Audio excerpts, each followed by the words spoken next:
What is up, guys? It's your boy Rick Kakis, and today, can you believe that took 15 minutes? We're gonna be going over everything you need to know about the brand new Bungie Developer Livestream that has just concluded. And guys, this thing is way more massive than anyone expected. Not only does Bungie go into the content coming within Act 2, which arrives next week on the Tuesday weekly reset, but they also delve into a ton of the content coming in Act 3, including a 9-themed like dungeon crawler mode with exclusive weapons and all that stuff. It is going to be crazy, so let's get started.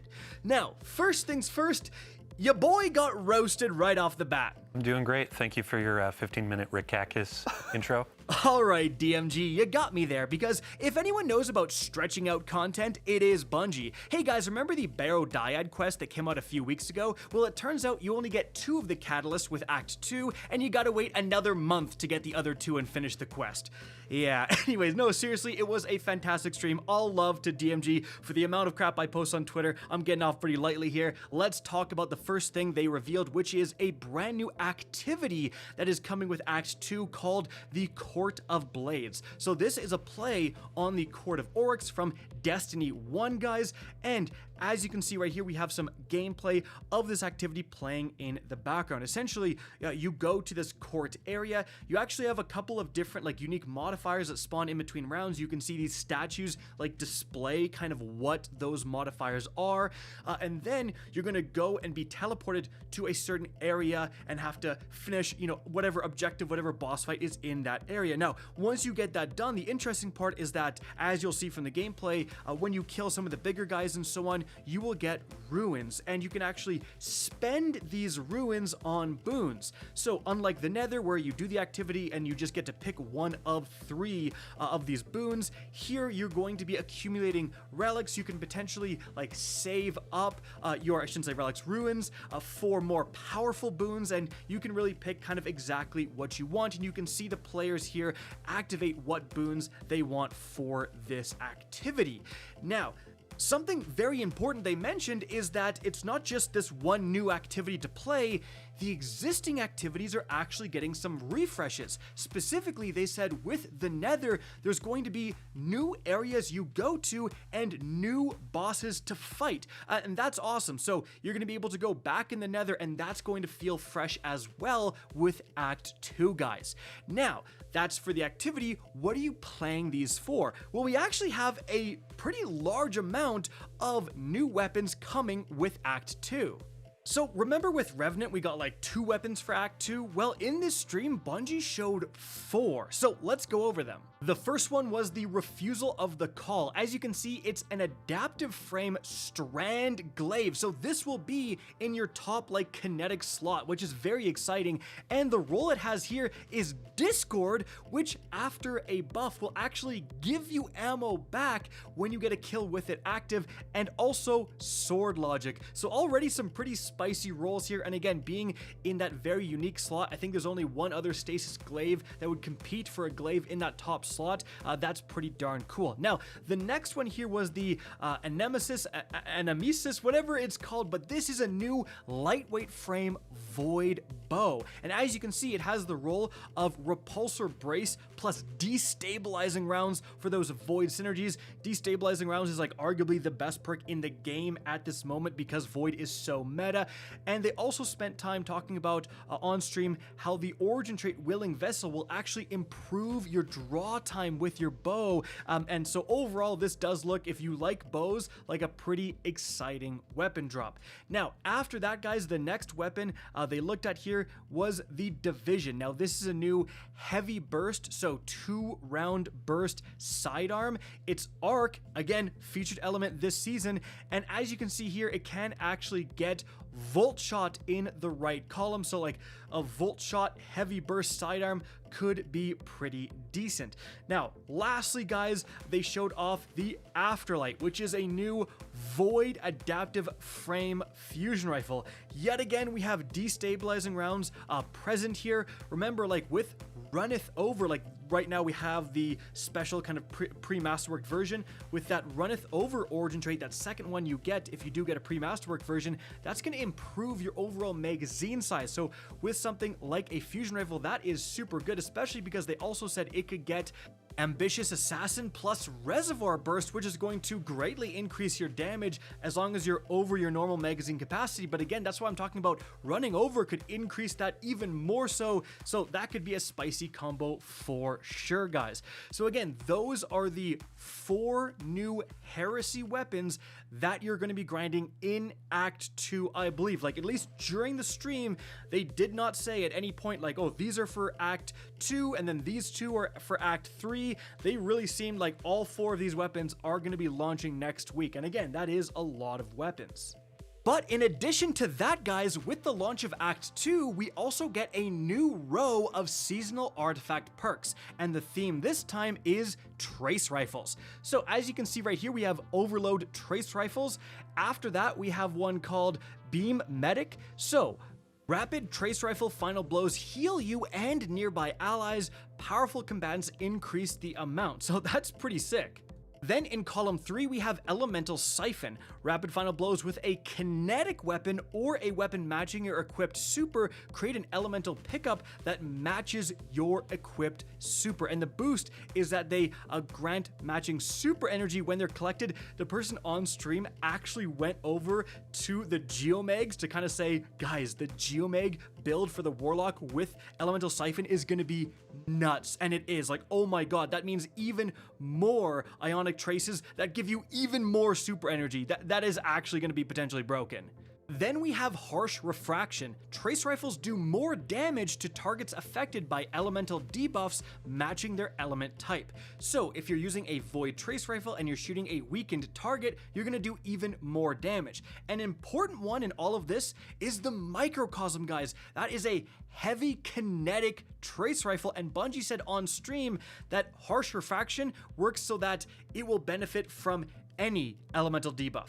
So again, if it's weakened, then the Microcosm should do bonus damage thanks to Harsh Refraction, and that is kind of crazy, guys. And then finally in column 5, we have Limit Break. Casting a super while you are critically wounded or have an elemental buff matching your super element grants a period of increased super damage. So I mean, get Radiant and then your Golden Gun does more damage? That seems very good. But continuing from there, guys, something else that is launching on the next Tuesday weekly reset with Act 2 is gonna be Guardian Games, apparently. Yes, it's coming next week. And one of the things they shouted out is that there's gonna be kind of a new game mode you're playing, a boss killer gauntlet or something like that, where you're going to go and try to kill a bunch of these bosses in a quick period of time, or as many bosses as you can in a certain period of time to get rewards, including the new weapon being what you can see pictured here in the Guardian Games promotional image, an Arc Trace Rifle. Obviously, with all the Trace Rifle artifact perks, this could be insane. They said that it gets a lot of really good Arc perks. I think they said it can get like Jolting Feedback or Volt Shot, like, and Rolling Thunder in the same roll or something like that. So really, that could be an exciting weapon for sure, guys. And again, like, that's crazy. So Act 2, new activity, revamped old activities, 4 new weapons, and Guardian Games all launching at the same day. And something else launching next week, as if it wasn't a crazy enough day, they actually said on stream that on that March 11th, Tuesday, guys, we get the Void Rocket Sidearm in Nightfalls. Like they said, next week is the sidearm for Nightfalls. So that is arguably like the most desirable weapon to come out during episode Heresy. I mean, a rocket sidearm with destabilizing rounds? Are you kidding me? Like, that's gonna be incredible. So a lot to do next Tuesday. But moving on from there, they also had some major announcements about the stuff coming in Act 3, guys.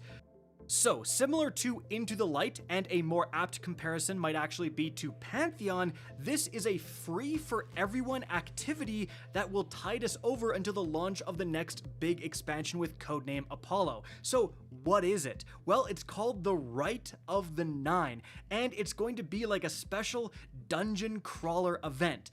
So, there's 3 featured dungeons: Spire of the Watcher, then you have Ghosts of the Deep, and the Prophecy Dungeon, because of course it's 9 themed. As you can see right here, like, you're in the social space for this event. You have the Emissary of the 9 as your main vendor, and you have all these different dungeon weapons, like a few dungeon weapons from those 3 dungeons that you can attune, you can focus to get what you want. But importantly, there's some key twists to this event. If you're someone thinking, oh my goodness, dungeons, like, I'm a more casual player, I'm a solo player, how am I supposed to do dungeons? Well, they talked about a brand new Explore mode. And as you can see from the background gameplay, when you're doing this Explore mode, you actually have like tooltips that will tell you the mechanics of the dungeon, that will help you through this dungeon. Remember, again, this is completely free to play, whereas previously to access these dungeons, except for the Prophecy, that was also free, but you would have to have dungeon like keys, and so this will let you into those dungeons that previously, if you didn't purchase those dungeon keys, you wouldn't be able to access before. So you have this really more casual Explore mode, and then you also have the Ultimatum mode. Bungie said Ultimatum is similar to a contest mode dungeon, so the enemies are going to be a lot tougher, but you get some sick rewards. So let's take a look at some of the rewards you're going to be getting during this Rite of the 9 event. So right here, this is a normal drop of the new Pacific Epitaph from Ghosts of the Deep. It has access to new perks like Chain Reaction. It has a brand new origin trait. You can see right here, reload and kind of suck up the ammo around you is pretty interesting. And that's what you're gonna get for like Explore mode. But if you're able to do the Ultimatum mode, you get stuff like this. So this is like the shiny double perk version, and this is going to be very similar to the shiny Into the Light weapons. It actually has the same like gold stripes in the little icon you can see. But yeah, like now we have even more perks. And it's also classified as Adept, so you should be able to use Adept mods as well, guys. So yes, even though they're existing dungeon weapons, they look completely different. You can see like the rare shiny version actually has like movement on it, like a shiny effect of like the stars of the 9 on it, which is super, super cool.